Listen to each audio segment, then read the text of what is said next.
ना सीरत नजर आती है ना सूरत नजर आती है, यहाँ हर हाथ मिलाने वाले को जरूरत नजर आती है। नमस्कार, मैं हूँ विजय त्रिवेदी और आपने देखना शुरू कर दिया है सत्य की विजय, यानी सिर्फ सच। यहाँ ना किसी का एजेंडा है और ना ही हो हल्ला। 100% रिसर्च के आधार पर हम सिर्फ सच दिखाते हैं। Regional parties is always strong. State they are regional, but at the national level they are national also. Mamata Banerjee की अभी मोदी को खुशी कराना सबसे बड़ा उनका प्रयास है। कांग्रेस अपनी भूमिका तय करे। अब कांग्रेस की स्थिति यूपी में क्या है?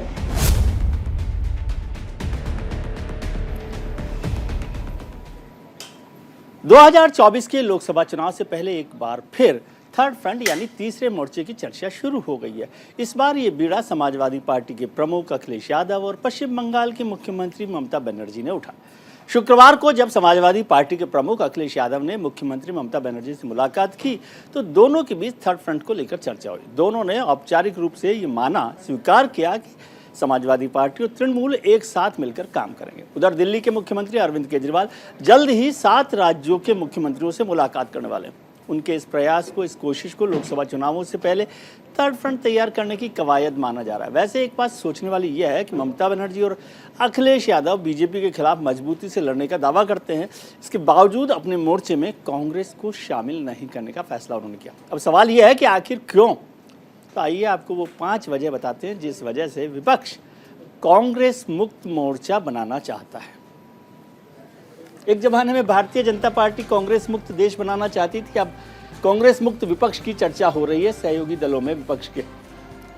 पहला मसला है सीटों को लेकर जो है झगड़ा चल रहा है कांग्रेस और दूसरी पार्टियों में। दूसरा, देरी से फैसला लेने का ढर्रा कांग्रेस का नहीं बदला है कि वो टाइम पर फैसला नहीं करते हैं।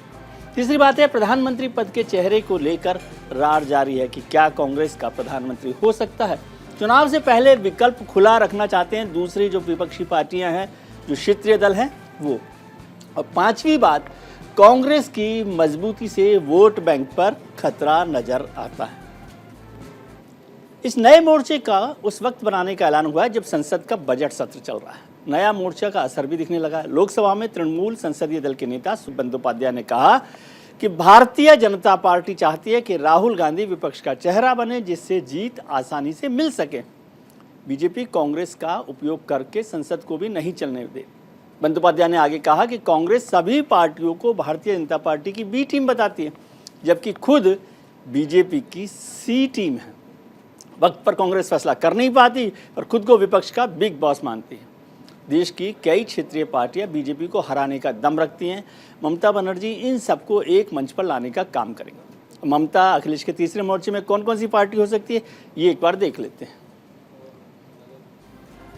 ममता और अखिलेश के साथ जो नया तीसरा मोर्चा बन रहा है उस पर चर्चा हम करेंगे कि कौन कौन पार्टियां उसमें हो सकती हैं। ममता बनर्जी जो है कोशिश कर रही हैं उन 6 दलों को साथ लाने की जो उनके साथ आ सकते हैं और कांग्रेस के साथ नहीं खड़े हों। उसमें सबसे पहले तो टीएमसी खुद है ही, आम आदमी पार्टी है, बीआरएस है, तेलंगाना की बीजेडी है, एसपी है और जेडीएस को उसमें शामिल किया गया है पहले तौर पर। फर्स्ट स्टेप पर इन 6 पार्टियों को शामिल वो कर रहे हैं। पिछले दिनों रायपुर अधिवेशन में कांग्रेस ने कहा कि किस तरह से ये बातचीत होगी। तृणमूल कांग्रेस का दबदबा पश्चिम बंगाल की 42 सीटों पर है। ये सब तो लगातार हम देख ही रहे हैं कि किस तरह से ये तीसरा मोर्चा बनेगा और उसको आगे कैसे बढ़ाया जा सकता है। अखिलेश यादव 80 सीटों में से 80 सीटें लाने का दावा कर रहे हैं। तृणमूल कांग्रेस का जो दबदबा है वो तो है ही। समाजवादी पार्टी यूपी की सभी 80 सीटों पर चुनाव लड़ेगी। हालांकि उनका मैक्सिमम जो सीट है 40 सीटें उनको मिली हैं अपने सहयोगी दलों के साथ। तेलंगाना की 17 सीटों पर बीजेपी से बीआरएस का सीधा मुकाबला है। तेलंगाना की जो 17 सीटें हैं वहाँ पर बीजेपी वर्सेस बीआरएस है। कांग्रेस से वो लड़ाई नहीं लड़ना चाहते। आम आदमी पार्टी पंजाब और दिल्ली की 20 सीटों पर मजबूत बताई जा रही है। पंजाब की 13 सीटें और दिल्ली की 7 सीटें। जेडीएस कर्नाटक की 28 सीटों पर चुनाव लड़ने की तैयारी में है। तो जेडीएस किस तरह से जाएगी उनके साथ, वो एक बड़ा मुद्दा है। सभी दल एक साथ आए तो बीजेपी से 200 सीटों पर सीधा मुकाबला हो सकता है। ये एक्सरसाइज है इस पूरे तीसरे मोर्चा की कि 200 सीटों पर ये किया जा सकता है। पिछले चुनाव में इन दलों ने करीब 50 सीटों पर जीत दर्ज की थी। उन 200 में से 50 सीटें इन दलों को मिली थी।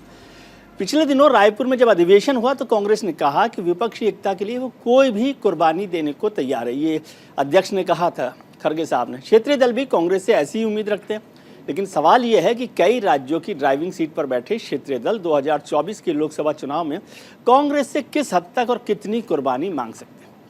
आइए आपको बताते हैं 2019 में कांग्रेस कितनी सीटों पर चुनाव लड़ी और कितनी सीटों पर जीत हासिल करने में कामयाब रही और किन क्षेत्रीय पार्टियों ने कांग्रेस को टक्कर देकर उसे हराया। ये भी एक बार देख लेते हैं। 2024 में कांग्रेस को कुर्बानी देनी होगी। वर्ष 2019 में कांग्रेस 421 सीटों पर चुनाव लड़ी थी, सिर्फ 52 सीटें वो जीती थी। ये 2019 का हिसाब है। 209 सीटों पर कांग्रेस के प्रत्याशी दूसरे नंबर पर रहे थे, मतलब कांग्रेस 209 सीटों पर नंबर 2 रही थी पार्टी।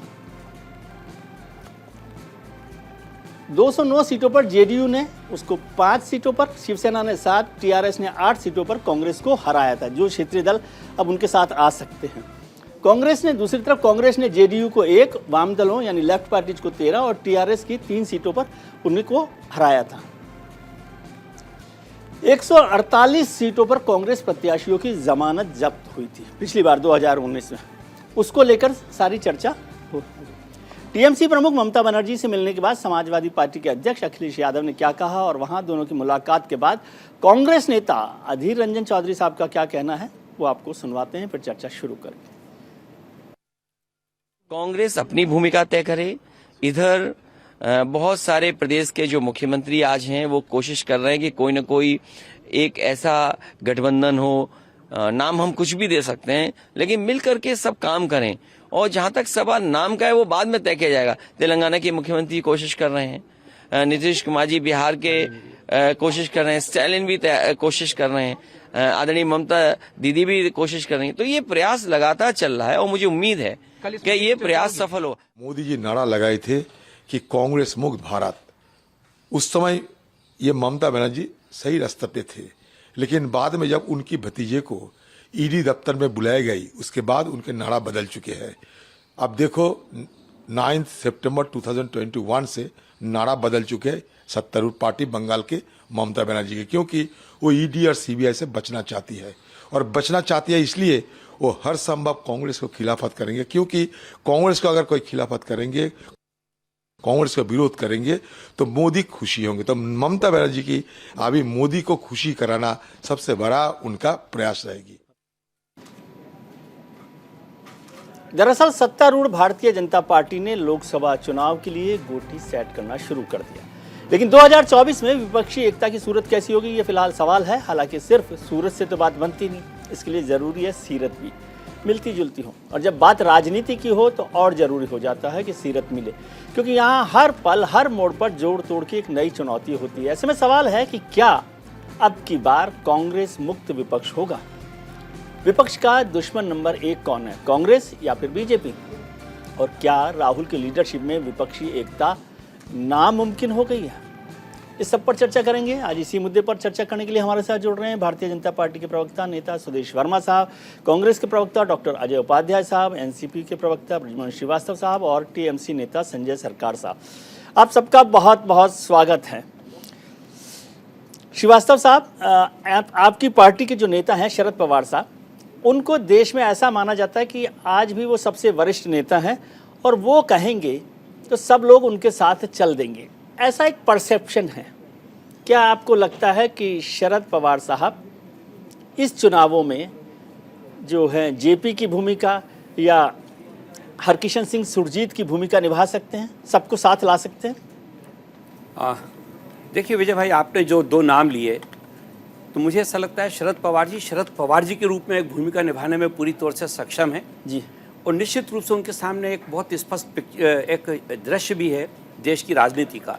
इसलिए आज से करीब 1.5 साल पहले उन्होंने इस बात को बहुत स्पष्ट रूप से कहा था कि हमें ये कोशिश करनी चाहिए और ये कोशिश करना पड़ेगी यदि हमको भारतीय जनता पार्टी से टक्कर लेनी है और उनको सत्ता से बाहर करना है जी। और उन्होंने ये कहा था कि इसके लिए ज़रूरी है कि जो पार्टी जिस राज्य में जितनी मजबूत है जी, हम उस पार्टी को बेहतर तरीके से समर्थन दें जी। और वहाँ पर कोशिश हमारी स्पष्ट रूप से ये होना चाहिए कि वो जो पार्टी है, बाकी के राजनीतिक दल वहाँ पर जो उनके मुकाबले उतने सशक्त नहीं है जी वो उनके अनुरूप अपनी योजना, अपनी चुनाव लड़ने की रणनीति बनाए। जी इस बात को आगे चलकर आदरणीय नीतीश कुमार जी ने भी कहा, वो जी भी आपने उनका सुना ही होगा, one seat one one seat one candidate. तो मुझे लगता है ये दोनों जो ये जो दोनों कंसेप्ट हैं या जो दोनों विचार हैं, इनका समावेश ही आने वाले दिनों में आपको भी देखने को मिलेगा। और यही वो तरीका है जिससे कि भारतीय जनता पार्टी को हम राष्ट्र में बेहतर चुनौती दे सकते हैं। जी संजय सरकार साहब, भारतीय जनता पार्टी ने पिछली बार कहा था कि कांग्रेस मुक्त भारत बनाना चाहते हैं। अब लगता है टीएमसी जो है कांग्रेस मुक्त विपक्ष बनाना चाहती है। अभी आपने तय किया कि आपका एनिमी नंबर 1 कौन है, बीजेपी या कांग्रेस? देखिए, मैं आपको एक चीज बताना चाहता हूँ जी अधीर चौधरी जी बहुत बड़ा बयान यहाँ पर दिल्ली में देते हैं जी और यहाँ पर क्या करता है, यहाँ पर आके उसमें क्या करता है, भारतीय जनता पार्टी के साथ समझौता करते बैठ जाता है। जी कैसे समझौता करता है मैं आपको बताता है। यहाँ सागरदिघी में बाई इलेक्शन हुआ था। जी सागरदिघी बाई इलेक्शन में शुभेंदु अधिकारी बायरन बिशस जो वहाँ पर कैंडिडेट हुआ था, जी। उस रात के अंधेरे में उसको समर्थन करने के लिए निकाल गया, जी रात को अंधेरे में। जी ठीक, और अधीर चौधरी जैसे नेता का बात कैसे सुनेंगे? जी। उसका जो लोकसभा क्षेत्र है वहां पर 2,53,000 वोट से भारतीय जनता पार्टी पीछे है जी। और वो तीसरे स्थान पर 3.5 लाख वोट से पीछे है। इस बार अगर चुनाव खड़ा हो जाएंगे अधीर चौधरी, उसके जमानत जब्त हो जाएंगे। जी मैं आपको हकीकत बता रहा है, वो उसको बड़े बड़े भाषण सुनने के लिए हम लोग तैयार नहीं है। क्यों? हम 365/24 जनता का बीच में रहता है, रह के काम करता है। और सबसे बड़ा बात है, देखिए भारतीय जनता पार्टी और कांग्रेस सिक्का का ए साइड और ए साइड और बी साइड की तरफ है। ठीक है। मतलब जो कोई भी ये नहीं है, दोनों बड़े पार्टी जो है ये सत्ता में रह के ईडी सीबीआई को प्रयोग करते हैं। देखिए पहले कांग्रेस करते थे, अभी भारतीय जनता पार्टी कर रहे हैं। सेम टाइप का है इनको पास। क्या है, अपना घर में जब बड़े बड़े जब भ्रष्टाचार होता है तो इसको मुंह से आवाज नहीं निकलता है। तो पहले आप सुने थे क्या, चाचा जी, पिताजी, माता जी, अभी तो 2G भी आ गया है जी। आप सुने कि नहीं 2G? इसके बाद में कोयला, कोलगेट, हम तो कोलगेट से ब्राश करते थे, फिर कोलगेट भी कहानी हो गया है।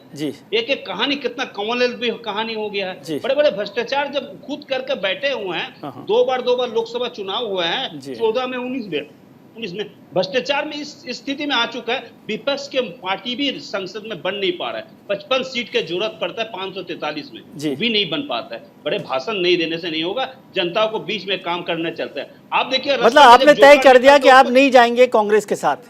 मुझे साफ बात बताइए। तो बोल दिया कांग्रेस मुक्त और भारतीय जनता पार्टी मुक्त आपको मतलब सरकार बनाने हम लोग बने। और 30 सेकंड विजय जी, एक चीज आपको बोलते हैं, जोकर रास्ता से निकालने से जोकर को भी रास्ता में देखने के लिए आदमी चला जाता है। इसको मतलब नहीं है कि जोकर को देख के इंसान वोट में ताबील कर देगा, उसको आपको सोचने की बात नहीं है। कोई भी जोड़ो और कोई भी तोड़ो, उससे कोई मतलब नहीं रहता है। डॉक्टर अजय उपाध्याय, सुदेश जी के पास जाऊं उससे पहले आपसे भी पूछ लूं कि कांग्रेस मुक्त विपक्ष की तैयारी पहले हो रही है, भाजपा मुक्त देश की तो बाद में बात होगी।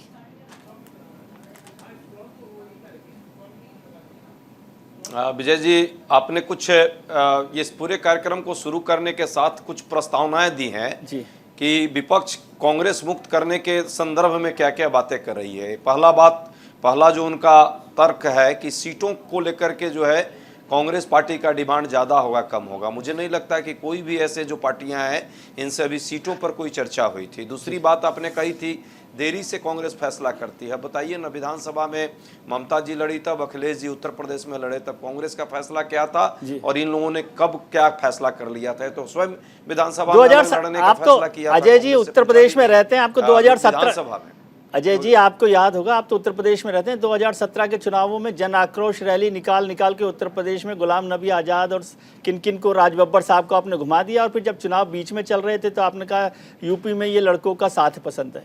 इससे जल्दी क्या फैसला हो सकता है ना? हाँ, वो हमने जो प्रयास किया था, एक तरफा कोई भी समझौता में प्रयास विजय जी नहीं होता है। समझौता के लिए दोनों पक्ष को आना पड़ता है। और अभी क्या कोई ऐसी चर्चा हुई अखिलेश जी के द्वारा, ममता जी के द्वारा कि भाई कांग्रेस पार्टी एक साथ बैठ जाए और विपक्ष? लेकिन जो अभी संजय भाई जो कह रहे हैं, आप उनका कुछ जवाब दीजिए। प्रयास कर रहे हैं 2-3 चीज, वही उन्हीं मुद्दों पर मैं आना चाहता हूँ।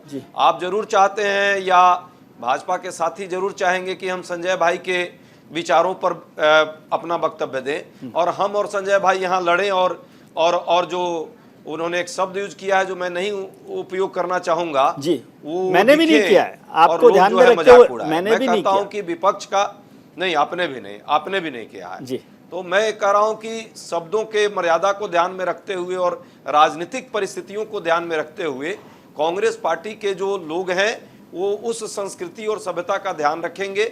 चाहे ममता दीदी जितनी भी मोदी जी उनको वो दीदी करें, जितनी गालियां दें, ममता जी जितनी कांग्रेस को और उनके प्रवक्ता आकर के हमें गाली दे, हम इस बात का ख्याल रखेंगे कि ममता जी एक सम्मानित नेता है, उनका भी ख्याल रखा जाए। ठीक है। अखिलेश यादव जी एक उत्तर प्रदेश में सम्मानित नेता है। हाँ, उद्देश्य भाजपा हराना है और ये सबका यही उद्देश्य होगा तो ज्यादा अच्छा होगा, क्योंकि मोदी जी बना मुद्दा है, चेहरा कोई मुद्दा नहीं है। अभी मुद्दे जो है जनता के वो मुद्दे हैं और वही चेहरे हैं, हम लोग उसी पर बात करना चाहते हैं। अब संजय भाई को लग रहा है दर्द कांग्रेस मुक्त कर देना, भाजपा मुक्त कर देना। अरे भैया, मुंगेरी लाल के सपने देखे जा सकते हैं, लेकिन ये बताइए ना, जो ये संगठन, ये जो समन्वय संबंध बन रहा है गठबंधन, उत्तर प्रदेश में ममता दीदी का क्या कितना आकर के सीट जीतेंगे? ठीक है, इस पर अभी बात कर लेंगे अजय जी, इस पर अभी गोवा गए थे जी, अलग अलग बात कर कांग्रेस हराने जी, अलग अलग स्टेट्स को लेकर भी बात करेंगे। सुदेश वर्मा साहब हमारे साथ जुड़े हुए हैं। सुदेश वर्मा साहब, एक कहावत मुझे याद आती है, शेख सादी ने कहा था कि यदि चिड़िया एका कर ले तो शेर की खाल खींच सकती है। अब आपके पास तो केवल 2 सहयोगी दल है, सीबीआई और ईडी, तो कैसे आप चुनाव जीतने की बात कर रहे हैं? नहीं, ये कहना, देखिए, कटाक्ष करना ठीक है, आप पत्रकार हैं, लेकिन नजरअंदाज नहीं किया जा सकता कि सीबीआई और ईडी जो अपना काम कर रही है जी जी जी, और इन लोगों का चेहरा जो बेनकाबा हो रहा है जी, क्योंकि ये लोग को लगता था बड़े ईमानदार लोग हैं जी। पहले होता था करप्शन कर लीजिए, जो सरकार आती थी एक्शन लेती नहीं थी, फिर वो बात आई गई हो जाती थी। अब वो बात नहीं है, आपने करप्शन किया है तो आपके पीछे पीछे सीबीआई और ईडी आ सकती है और आपको एक्सप्लेन करना पड़ेगा, आप कितने भी बड़े ईमानदार हों जी। और इस संदर्भ में देखना चाहिए कि देखिए, राहुल गांधी जी की एक्सेप्टेबिलिटी जो है बहुत कम है और हम लोग शुरू से ही बोलते आए हैं कि बहुत रिस्पॉन्सिबल व्यक्ति हैं, इनको समझ में नहीं आता है देश हित किधर है। कोई भी मुद्दा उठाएंगे, अपने मर्जी से उठाते हैं, सीधे तक ले भी नहीं जाते और सारा चीज प्रूव हो जाता है कि ये गलत है जी। आपको पता है कि बहुत से एग्जाम्पल है ऐसा। तो ऐसा विपक्ष जो मोदी जी को हटाने की बात करते हैं, इनका कोई एजेंडा नहीं है जी। मोदी हटा, काहे का मोदी हटाओ भाई?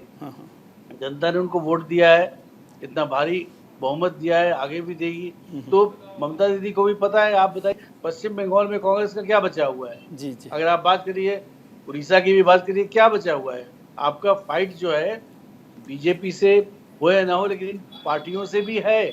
वो पार्टी अपना इंटरेस्ट खत्म कर दे क्या राजनीति में? चूंकि आपको मोदी जी को हराना है, क्योंकि ईडी और सीबीआई आपके पीछे पीछे आ रही है जी, आपका राजनीतिक भविष्य खतरे में है जी, तो आप चाहते हैं डर दिखा के लोग आपके साथ आ जाए जी। अरे हकीकत जो है राजनीति की, उस हकीकत पर बात करना पड़ेगी। तो डिक्लेयर कर चुके हैं यहाँ हम ही नेता बनेंगे। तो सुदेश भाई, अभी तो हकीकत तो ये भी है ना कि अभी 3 चुनाव हुए पिछले दिनों, उसमें 3 में से 2 में आप हार गए। देखिए, अगर आप असेंबली चुनाव कंपेयर करेंगे लोकसभा चुनाव से, आपको भी पता है हम लोकसभा चुनाव की बात कर रहे हैं, एक ही कैंडिडेट है, वो कैंडिडेट है प्रधानमंत्री खुद नरेंद्र मोदी जी। उनके सामने कौन टिकने वाला है जी? ये पूरी आंधी होगी और हम 350 सीट जीतेंगे जी। कुछ नहीं होने वाला इनका। ममता दीदी को पता है कि अपना किला बचा लें, इस चक्कर में ऐसा ना हो कि जो बचा वो भी चले जाए, कांग्रेस के साथ जाएंगे तो यही बाकी विपक्ष की पार्टियां जो वो भी यही करने वाली है कांग्रेस के साथ। जी। संजय भाई, देख रहे हैं आप, आंधी आने वाली है मोदी जी की और आप अजय जी का साथ नहीं दे रहे। सपना हम मुंगेरी लाल को नहीं देख रहे हैं, भारतीय जनता पार्टी देख रहे हैं। मैं हकीकत आपको बोल रहे हैं जी। पूरे चारों तरफ से जो विपक्ष की जो एकता जो आज के तारीख में दिखाई आपको दे रहे हैं जी। मैं आपको क्यों देखिए, राहुल गांधी आज एक्सेप्टेबल है कि नहीं है जनता बोलेंगे। मैं आपको हकीकत आज के तारीख में बता रहा हूँ। और रह गया, और अदानी मामला में 29,80,000 करोड़ रुपया का भ्रष्टाचार जो मैटर है, वो अदानी जी जो कर दिया है, नरेंद्र मोदी जी को खा चुके हैं। ये नहीं कि आप नहीं, यही भ्रष्टाचार के मामला में ये चला जाएंगे। 29,80,000 करोड़ रुपया में आपको, तो बैंक में 2014 में ये 1,45,000 करोड़ रुपया लिया था, एक पैसा भी वापस नहीं किया एसबीआई में। जी शेखर सम्मेलन में मैं आपको एक चीज बताने चाहते हैं, 2014 में मोदी जी को साथ में अदानी गया था और एसबीआई को जो समय जो चेयरमैन थे अरुंधति भट्टाचार्य जी भी चला गया था। कहाँ है? ऑस्ट्रेलिया में जी। उस समय टोनी अबाउट चीफ मिनिस्टर, ये प्राइम मिनिस्टर था ऑस्ट्रेलिया का जी। तो वहां पर बोला हम यहाँ पर कुछ बिजनेस करने चाहते हैं जी। तो उस समय बोला था ठीक है हम लोग $5 बिलियन मतलब 40,000 करोड़ दे देंगे। इंडिया में आते आते 1,45,000 करोड़ रुपये SBI ने दे दिए उसको। भ्रष्टाचार के इसमें सोए हुए हैं इसके तमाम नेता लोग और मतलब जी क्या बोलेंगे, राष्ट्रभक्त इसको बोलेंगे, राष्ट्रभक्त। संजय भाई एक कहावत है, संजय भाई एक कहावत है, सुनिए। ठीक है भयानक आतंकी अमित शाह को पीछे जाके खड़ा नहीं होते थे। ठीक है संजय भाई एक कहावत है, हिंदी में एक कहावत है कि बांस फूल भी जाएगा तो कितना मोटा होगा और समुद्र सूख भी जाएगा तो घुटनों तक कीचड़ रहता है। अब 44 सीटों में से कितनी सीटें आप जीत लेंगे? 44 की 44 100% जीत लेंगे। 42 सीटें, सॉरी, तो 42 सीटें जीत लेंगे, 100% जीत लेंगे तो क्या होगा? कांग्रेस की 52 सीटों से तो 10 सीटें तब भी कम रहेगी। कांग्रेस वहां पर देखिए, मैं एक चीज आपको बता रहा है, कांग्रेस जो है यहाँ पर तीसरे स्थान पे है। मैं आपको नमूना एक एक विधानसभा को वाइज अगर बता देंगे, 7 विधानसभा लेके लोकसभा होता है। मैं तो ये कह रहा हूँ कि आप 100% सीटें जीतेंगे तब भी 10 सीटें कांग्रेस से कम रहेगी। आपको मैं बता रहा, हम तो सिर्फ बंगाल में लड़ रहे हैं, हम तो 543 सीट नहीं लड़ रहे हैं जी। हम तो बंगाल में 42 लड़के अगर 36 जीतते हैं तो सोचिए हम 80% सक्सेस है। ठीक। और ये तो 543 में अगर आपको ये 52 सीट मिलते हैं तो इसको 9% भी नहीं मिला है, तो मतलब टोटल फेल कर गया है। एक फेल करने वाला स्टूडेंट में गिना जाता है, तो हमें तो पास करने वाला स्टूडेंट है ना। हम 42 में अगर हम 36 जीतते हैं तो सोचिए हम 80 के ऊपर में जीत चुके हैं। और ये 543 में अगर 52 जीतता है तो 9% भी नहीं होता, तो हार ही सकता है ना जी। श्रीवास्तव जी आपको देखकर मुझे लग रहा है कि आप अंदर से तकलीफ में, आप उस बुजुर्ग दादा की तरह से हैं घर में जिसके सामने ही बच्चे लड़ रहे हो और आप कुछ कर नहीं सकते। नहीं विजय भाई, बात ऐसी नहीं है। देखिए, मैं इसका एक दूसरा पहलू भी है। एक पहलू वो है जो भारतीय जनता पार्टी के लीडर सोचते हैं कि उनके पास बहुमत रहेगा और आदरणीय मोदी जी फिर से प्रधानमंत्री के पद पे आ जाएंगे जी। ये उनका परसेप्शन है जी। हमारा भी अपना इस पर परसेप्शन है। हमारा कहना ये कि इस बार भारतीय जनता पार्टी को इतनी मेजॉरिटी नहीं मिलेगी कि वो अपनी दम पे सरकार बना सके जी। अब इसमें क्या होगा जी? आज उनके साथ भारतीय जनता पार्टी के अतिरिक्त 17 ऐसे दल हैं जो उनके साथ हैं एनडीए में जी। और इत्तेफाक से आपको सुन के बड़ा अजीब भी लगेगा कि इसमें से करीब 15 दल ऐसे हैं जिनके पास सिर्फ एक सांसद है जी। बाकी के 303 हैं वो तो बीजेपी के हैं जी। अब आप देखिए कि अगर इनको बहुमत नहीं मिलता है जी तो इनके साथ कौन सी पार्टी काम करेगी जी? क्या इनके साथ टीएमसी जाएगी? क्या इनके साथ कांग्रेस जाएगी? क्या इनके साथ शिवसेना जाएगी? क्या इनके साथ एनसीपी जाएगी? क्या इनके साथ सपा जाएगा? तो कौन सा ऐसा राजनीतिक दल है जो इनको बहुमत पे इनकी सरकार बनाने के लिए अपना समर्थन देगा जी? तो मेरा कहना यह है इस पूरे मामले में कि भारतीय जनता पार्टी इस समय एक बड़ी ही कठिन दौर से गुजर रही है। ये बात सच है कि उनके पास आदरणीय मोदी जी जैसा एक ऐसा नेता है जो बहुत अच्छे संगठन करता है, उनके मुकाबले में कोई नहीं है विपक्ष के पास। दूसरे दलों के पास उतना बेहतरीन कोई नेता नहीं है। पर हकीकत यह भी है कि राज्यों में आदरणीय मोदी जी भारतीय जनता पार्टी के पास बेहतर नेतृत्व नहीं है। जैसे आज टीएमसी में आज अगर पश्चिम बंगाल में इलेक्शन होगा तो आदरणीय ममता जी के मुकाबले भारतीय जनता पार्टी के पास कौन नेता है? Regional parties is always strong. State they are regional, but at the national level they are national also. Mamata Banerjee की अभी मोदी को खुशी कराना सबसे बड़ा उनका प्रयास है। कांग्रेस अपनी भूमिका तय करे। अब कांग्रेस की स्थिति यूपी में क्या है?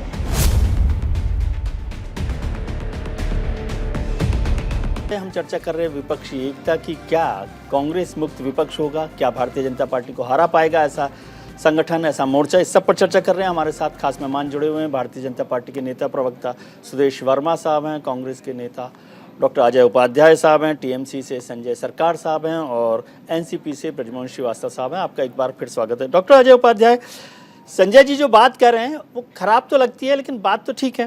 मैं देख रहा हूँ 2019 में आपने 421 सीटों पर चुनाव लड़ा, 52 सीटें जीती, 10% मान लेते हैं। 209 सीटों पर कांग्रेस दूसरे नंबर पर रही और 148 सीटों पर कांग्रेस के उम्मीदवारों की जमानत जब्त हो गई। ठीक है, और फिर जिन दोस्तों को आप साथ लेकर चलना चाहते हैं उसमें से मैं बताऊं आपको, जेडीयू ने 5 सीटों पर, शिवसेना ने 7 सीटों पर, टीआरएस ने 8 सीटों पर कांग्रेस को हराया था। ये सब आपके दोस्त थे। इसका उलट देखें तो कांग्रेस ने जेडीयू को 1 सीट पर, लेफ्ट पार्टी को 13 सीटों पर और टीआरएस को 3 सीटों पर हराया था। तो ये कैसी दोस्ती आप रखना चाहते हैं? मैं ये नहीं कहना चाहता कि मुंह में क्या है वो बगल में क्या होता है और मुंह में राम होता है, वैसा तो नहीं है, लेकिन फिर भी क्या है? मुझे लोकतंत्र के गणित और संजय जी के गणित के ज्ञान पर मुझे थोड़ा सा अलग सा अनुभव हुआ जी। लोकतांत्रिक गणित ये कहती है कि अधिकतम संख्या किसकी है और किसने लोकसभा में जीत दर्ज की है, किसने विधानसभा में जीत दर्ज की है, कितने जगह पे कहाँ किसके संगठन है, देश में कहाँ कौन भाजपा से लड़ सकता है। द्वितीय पोजीशन में भी कांग्रेस ही आई है जी। टीएमसी और बाकी पार्टियों का द्वितीय पोजीशन का भी हाल आप देखिएगा, निकालिएगा। हाँ, उत्तर प्रदेश में हम कमजोर हैं, बंगाल में भी हम कमजोर हैं, और यदि ये कोई रणनीति ममता जी की और अखिलेश यादव जी की है कि भाई भाजपा हराने के लिए उनको किसी की जरूरत नहीं है, तो हम उनको शुभकामना दोनों को देते हैं कि भाजपा कम से कम वो हराए। नहीं, लेकिन ये आप कर सकते हैं क्या? डॉक्टर साहब, आपसे एक बात समझना चाहता हूं, इस कारण से आप डॉक्टर साहब एक बात समझना चाहता हूँ, आपने कहा कि वेस्ट बंगाल में, यूपी में आप कमजोर हैं, तो क्या ये रणनीति हो सकती है, जैसे अभी श्रीवास्तव साहब भी कह रहे थे कि 1 सीट 1 कैंडिडेट, कि आप वेस्ट बंगाल और उत्तर प्रदेश को छोड़ दें कि भैया आप जीतो, जहां हम मजबूत हैं वहां हम जीते हैं? देखिए एक यदि कोई प्लेटफॉर्म बनता, बातचीत होती, एक सद्भावपूर्ण माहौल होता, तो ये हो सकता था कि समझौता होता। और समझौता में हमें तो नहीं कह रहे थे कि 80 में से हमको आप जो है 40 सीट दे दीजिए उत्तर प्रदेश में, और 42 में से हमको जो है 20 सीट दे दीजिए। कांग्रेस पार्टी ऐसा तो अभी तो बातचीत भी नहीं आप कर रहे हैं। कोई बात नहीं है, आपकी अपनी सोच है, अपनी समझ है, लेकिन ये सच्चाई मानिए कि यदि किसी कारण से इन दोनों राज्यों में सीट जो आई है पिछले बार भी, इस बार कम आएगी। पिछली बार भी आप अकेले लड़े थे और इस बार भी आप लड़े हैं, तो क्या भाजपा यदि नहीं हारती है तो इसके लिए जिम्मेवार आप होंगे या कांग्रेस जिम्मेवार होगी? पहला प्रश्न है। देश में अगली बार 2024 में हमारा उद्देश्य भाजपा हराना है, और अडानी कृत जो सरकार चल रही है, जिस अडानी के लिए आज पूरे मुद्दे डाइवर्ट करने के ये प्रयास हो रहे हैं, और ममता बनर्जी जी जैसी एक वरिष्ठ नेता भी जो है आज इनडायरेक्टली भाजपा के गोद में खेलने का, ईडी सीबीआई के कारण ही बेशक,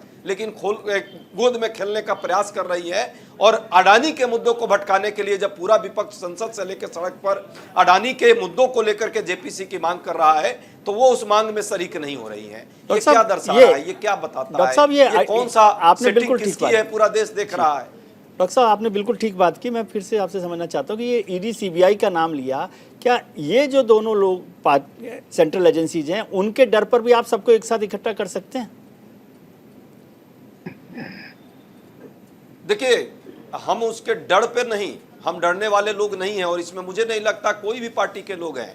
यदि आज सड़कों पर उतरे हैं, संसद के अंदर अभी तो आपने टीएमसी का नाम लिया सर, तो कुछ लोग हो सकता है डर करके शांति बरते जी। हाँ, कुछ लोग शांति बरत रहे हो तो अब उनके अपने मजबूरियां हो सकती है जी। लेकिन ये भी सच्चाई है कि जो 16-18 पार्टियां वहां लड़ रही हैं, यदि डरती तो वो लड़ती नहीं, और हम लड़ने वाले लोग हैं, हम लोग डरने वाले नहीं हैं। ठीक है। अब भाजपा किन परिस्थितियों में किसके साथ क्या व्यवहार कर रही है वो तो स्वदेश वर्मा जी ही बताएंगे जी। लेकिन ये सच है कि अचानक अडानी के मुद्दे पर बातचीत, हम जेपीसी की मांग कर रहे हैं, इतना बड़ा महाघोटाला हुआ और ममता जी अचानक जो है एक नया फ्रंट लेकर के आ गई। देखते देखते ये मुद्दे को आने के लिए शायद आज अडानी का मुद्दा पर वो भी चर्चा कर रही होती तो आप इस मुद्दे पर चर्चा भी नहीं कर रहे होते। ठीक है। ये मुद्दा दिया किसने? आज के समय में जब मुद्दा होना चाहिए अडानी, तो आज मुद्दा हो रहा है कांग्रेस विपक्ष मुक्त हो गया। ये क्या है भाई? कांग्रेस के पास आज भी 16 से 18 पार्टियां हैं जो लगातार सड़कों पर दिख रही हैं। सुदेश वर्मा साहब, ठीक है। यदि कांग्रेस की विश्वसनीयता नहीं है तो कैसे है? 10 सेकंड सिर्फ दे दीजिए, सिर्फ 10 सेकंड। स्वदेश वर्मा जी जितनी भी बातें रख लें, टीडीपी से लेकर पीडीपी तक, जेडीयू, अकाली दल, शिवसेना किसके साथ है, कहां है, जरा ये भी बता दे। कांग्रेस पार्टी के पास संख्या बढ़ी है पहले अलायंस में, और इनके यहाँ से संख्या खत्म हुई है। ठीक है। तो ये दोहरा ठीक है, कहीं विमर्श का केंद्र बनाने का प्रयास जो है भाजपा निर्मित विमर्श है, मैं मानता हूं कि ये गलत है और देश इसको देख रहा है। ठीक है सुदेश जी, जो अजय जी ने कहा उनका तो जवाब दीजिएगा, लेकिन मैं 2019 के ही चुनाव नतीजों की बात करें जो कांग्रेस के साथ कर रहे थे। आपने 303 सीटें जीती, फैक्ट है सबसे ज़्यादा सीटें जीती भारतीय जनता पार्टी ने, उसमें कुछ नहीं। लेकिन उसके बाद भी मैं देख रहा था कि 11 राज्यों और केंद्र शासित प्रदेशों, कुल मिलाकर मतलब केंद्र शासित प्रदेश भी, यूनियन टेरिटरीज भी और स्टेट्स भी, उनमें आपको एक भी प्रतिनिधि नहीं मिला आपका 11 राज्यों में, 28 में से 11 राज्यों में और 2 केंद्र शासित प्रदेशों में भारतीय जनता पार्टी का एक भी रिप्रेजेंटेटिव यानी एक भी एमपी नहीं है लोकसभा से, पहली बात। दूसरी बात, उसमें एक और गंभीर मुद्दा मैं देख रहा था कि 50 सीटों पर भारतीय जनता पार्टी के उम्मीदवारों की जमानत जब्त हो। तो वो ठीक है मतलब, लेकिन मामला थोड़ा सा नरम सा ही लग रहा है मुझे। देखिए विजय जी, अब मैं कोशिश करता हूँ आपके प्रश्नों का जवाब देने के लिए। पहली तो बात यह है कि देखिए, मैं आपको कुछ आंकड़े अपनी तरफ से भी बता दूं, जो आंकड़े सत्य हैं, अपने आप पर खड़े होते हैं। वो ये है कि 150 से ज्यादा सीटें ऐसी हैं लोकसभा की जहां 50% से ज्यादा वोट लाए थे जी। वो भी सही है कि कुछ राज्यों में हमारे कमजोरियां हैं जी, और इसी कमजोरी के कारण तो हम बोल रहे हैं कि हम 350 सीट लाएंगे जी। तो उन कमजोरियों को हमने अब ठीक कर लिया है जी। ये राजनीति है, कहीं आदमी कमजोर होता है, कहीं मजबूत होता है जी। तो इसी बेसिस पर हम ऐसे ही थोड़ी ना बोल रहे 350 सीट आएगा। कुछ तो हमारे भी आंकड़े होंगे। तो जिन राज्यों में हम नहीं थे, जिन राज्यों में अच्छा नहीं कर पाए, उन राज्यों में अच्छा करेंगे जी। अब जहाँ तक कांग्रेस की बात है, देखिए अदानी करते रहिए, इससे कुछ होने वाला नहीं है जी। अदानी के सीढ़ी को चढ़कर आपको लगता है कि आप लोकसभा में आगे काबिज कर लेंगे, प्रधानमंत्री बन जाएंगे, ये सब भ्रम है। क्योंकि ये सब मुद्दा लोगों के बीच का मुद्दा नहीं है। जो जिसने भी गलती किया हो, अदानी अंबानी जो भी हो, जो भी गलती करेगा उसके खिलाफ एक्शन होगा। आपके बोलने से तो एक्शन होगा नहीं, बशर्ते वो बीजेपी में ना हो। नोट दे देगी क्यों? उसमें ये बोलेगी वो होगा, ऐसा कुछ नहीं होने वाला है। कंडीशन अप्लाई जोड़ दीजिए ना कि बशर्ते वो बीजेपी में ना हो। नहीं, ये तो आप जोड़ सकते हैं, मैं क्यों जोड़ूं? बीजेपी से क्या होता है? आप बताइए, क्या माधवराव सिंधिया के बेटा जब आए थे तो क्या आप बताइए, क्या उनको? अरे सर, अब उस पर फिर किसी दिन बहस करेंगे, बहुत सारे नाम हैं। नितिन प्रसाद जब आए तो कौन लगा हुआ था बताइए? जी जी। हेमंत बिस्वा आए तो कौन ईडी और सीबीआई लगा हुआ था? जी। ये सब बोलना देखिए अपने हेमंत बिस्वा शर्मा जी का आपने नाम लिया। हेमंत बिस्वा शर्मा नहीं, हेमंत बिस्वा शर्मा जी का नाम लिया, अब उनके खिलाफ तो केस रजिस्टर्ड है।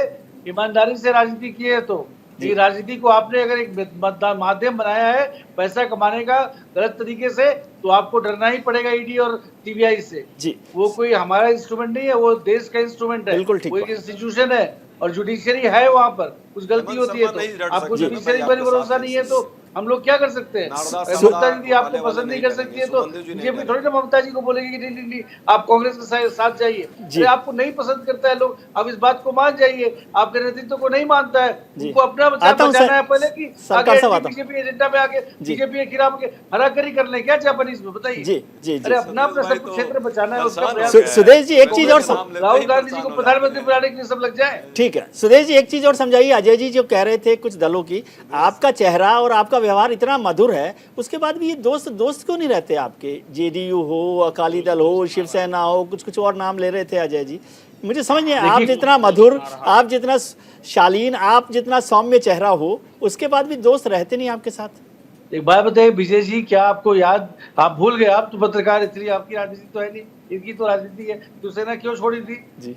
क्या शिवसेना के लिए मैंडेट मिला था? शिवसेना सत्ता में आने के लिए छोड़ी ना, अपने सारे आइडियोलॉजी को छोड़ दी। और ये जो रोज गाली देते थे पानी पी कर, ये लोग कॉम्युनल है, शिवसेना हिंदुत्व एजेंडा का है, उसको लोग एक्सेप्ट कर लिए। क्यों? क्योंकि बीजेपी के खिलाफ आके सत्ता में आ गई, आज उनके साथ है। अकालीस क्यों छोड़े हमें? हमारा परसेप्शन था, के समय आपने क्या किया? अकालीस का परसेप्शन के बेसिस पे अकाली हार गई। ऐसा नहीं है अकाली जीती चुनाव, तो अकाली जाके नुकसान किसको हुआ? हमने किसी को नहीं हटाया, तो अपने कारणों से मुझे अलग हुए, उसका रिजल्ट लोगों ने उन्हें दे दिया। ठीक है संजय जी आपके पास। सुदेश जी, मुझे नहीं पता था कि सत्ता के लिए सब लोग ये कर लेते हैं। मैं तो ऐसा सोचता था कि ऐसा कुछ दोस्ती होती है क्योंकि नहीं मुझे ये पता नहीं था कि डीएनए जो है एनडीए में बदल जाता है कैसे। तो मुझे पता नहीं था कि ये सत्ता की वजह से ऐसा होता है। देखिए आप समझ में आ गया है लोगों को। संजय जी, कांग्रेस से जिस तरह से लोग छोड़ के भाग रहे हैं, भाजपा की तरफ आ रहे हैं, सबको पता है कांग्रेस सिंकिंग शिप है सर। 2015 में डीएनए का सवाल 2017 में एनडीए हो जाता है। शिवसेना में ठीक है संजय सरकार संजय सरकार साहब जी, एक नमूना पेश करना चाहते हैं।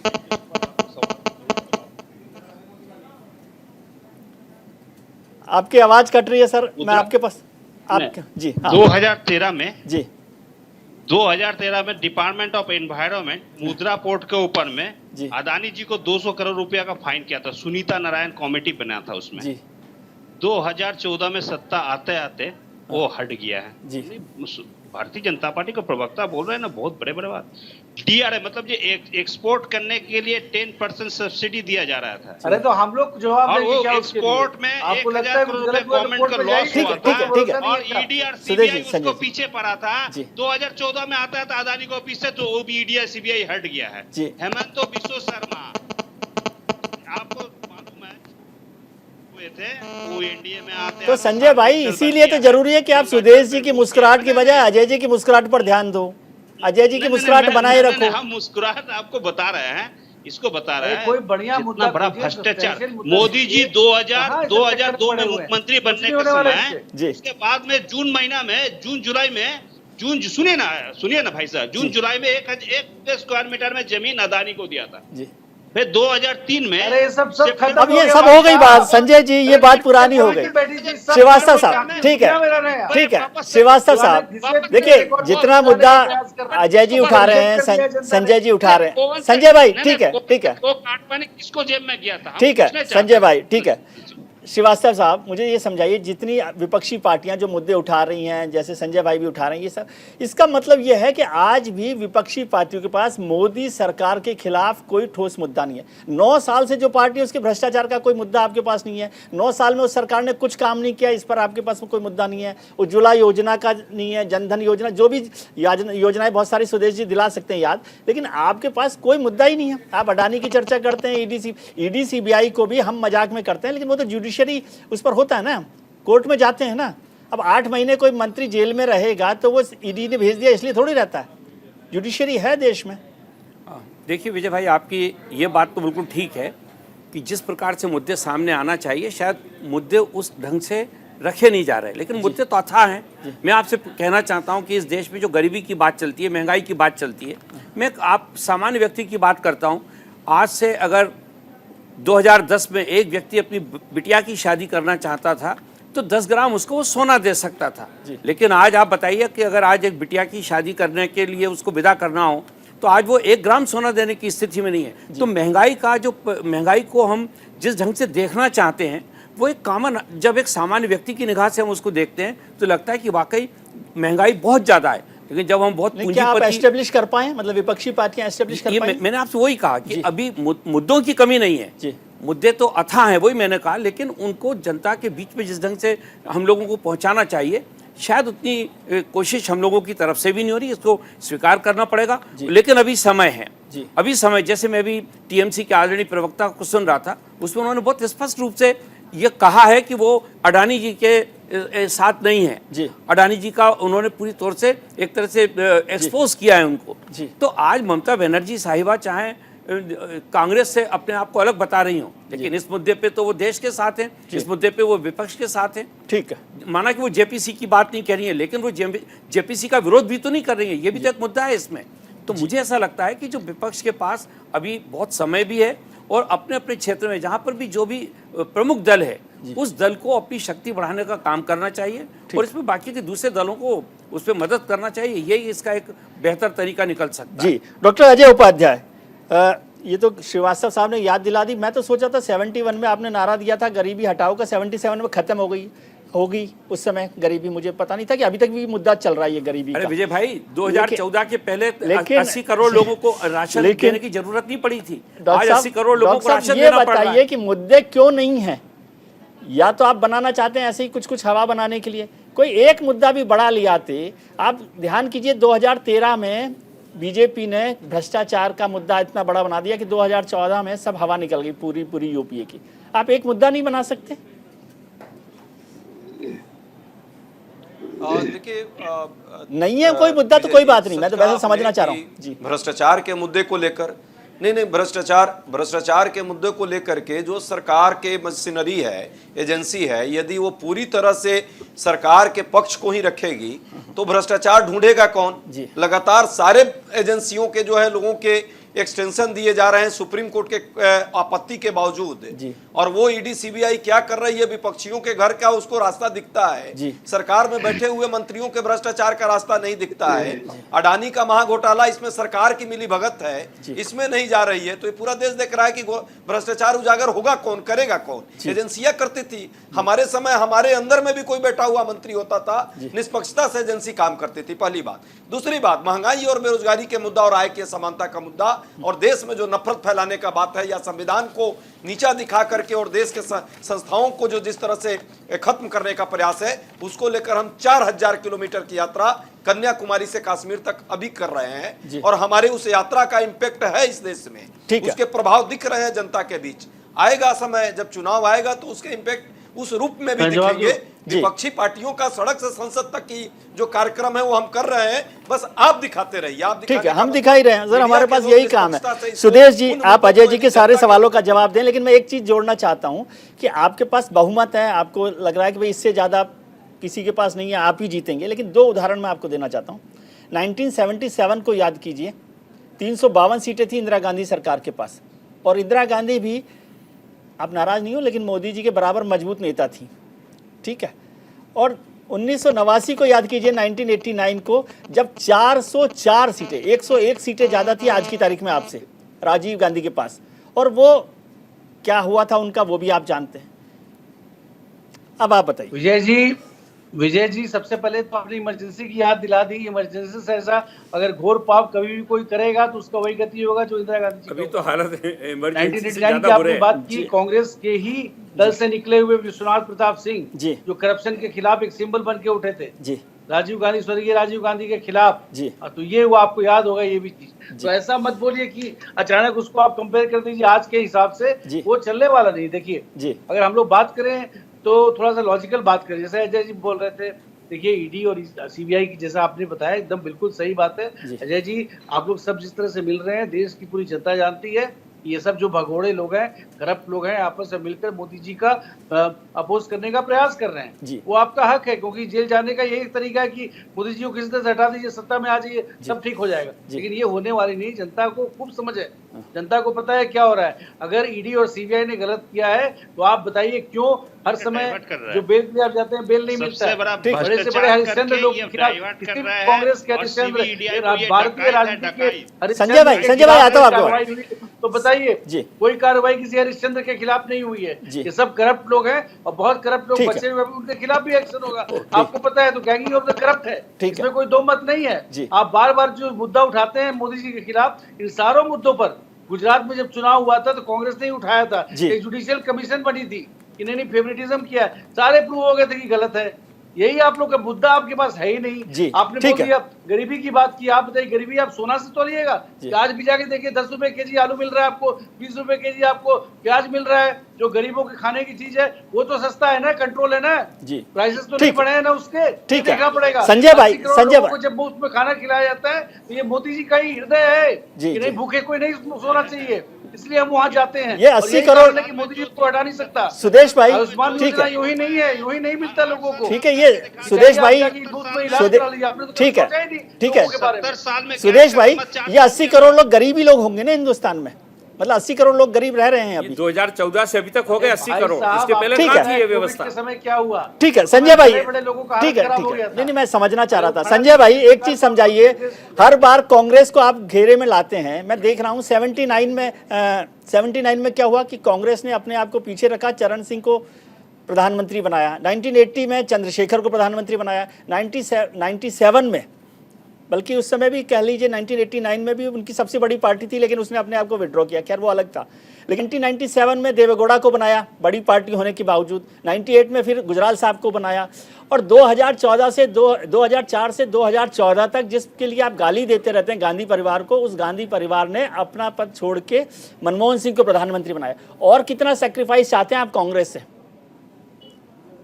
संजय जी, माइंस घोटाला किसके समय हुआ?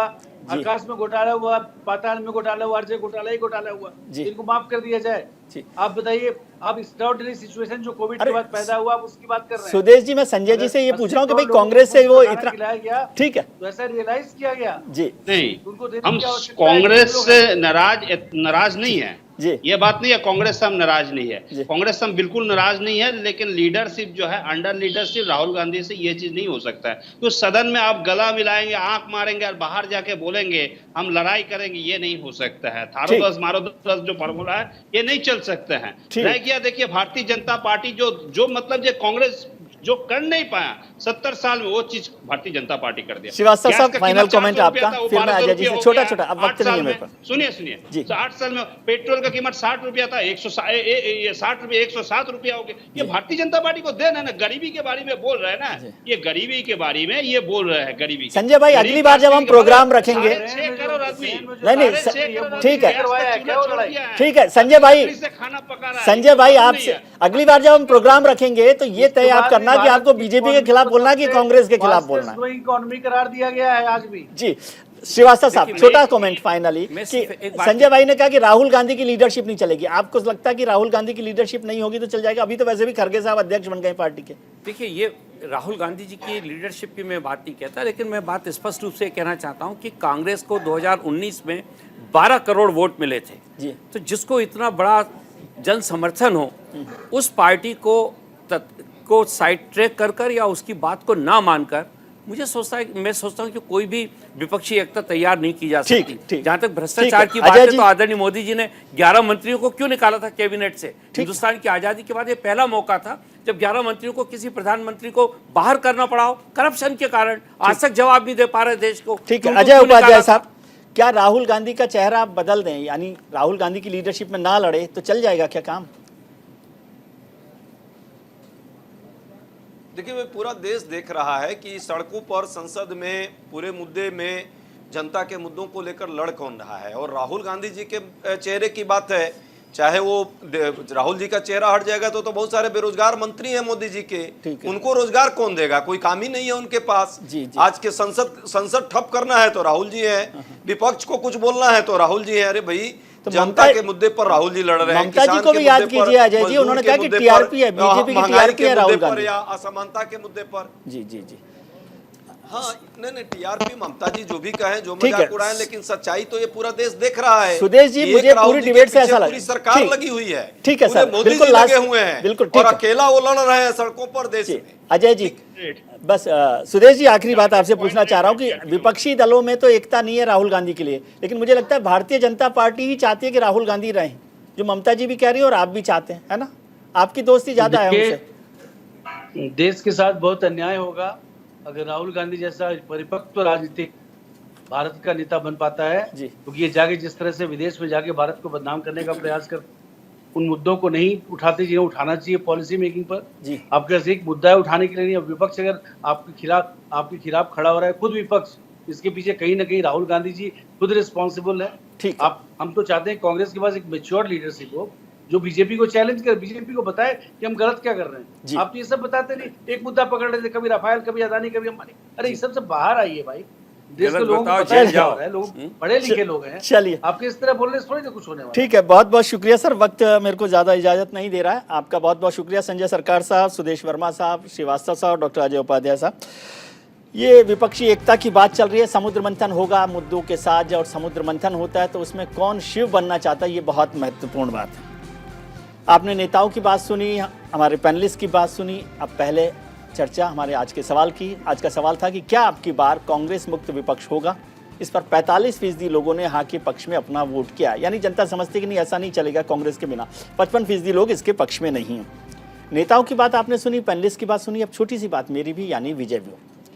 राजनीति कहीं की भी होती दिलचस्प है। राजनीतिक बिसात पर शहमात का खेल भले ही हमेशा सामने से दिखाई नहीं देता हो, लेकिन पृष्ठभूमि में, बैकग्राउंड में पटकथा के मंचन का अभ्यास लगातार जारी रहता है। अब देखिए ना, अभी 2024 के चुनाव में 1 साल बाकी है यूँ तो, लेकिन सभी दल अभी से कह रहे हैं दम लगा के आहिस्सा। जनाब, ये दम लगा के आहिस्सा 7 LKM के दरवाजे खोलने के लिए हो रहे हैं। तभी तो कभी नीतीश बाबू दिल्ली में डेरा जमाते हैं, तो कभी अखिलेश बाबू कोलकाता में, तो कभी केजरीवाल साहब न्योते पर बुलाते हैं। अब सुना है कि दिल्ली में दीदी भी डेरा जमाएंगी। सबका मकसद और लक्ष्य एक ही है, 7 LKM यानी 7 लोक कल्याण मार्ग, यानी प्रधानमंत्री आवास। बाकी तो आप खुद समझदार हैं। आज के कार्यक्रम में इतना ही। उम्मीद करता हूं कि आने वाला कल आपके लिए आज से बेहतर हो। आप अपना ख्याल रखिए और उनका ख्याल रखिए जो आपका ख्याल रखते हैं। नमस्कार।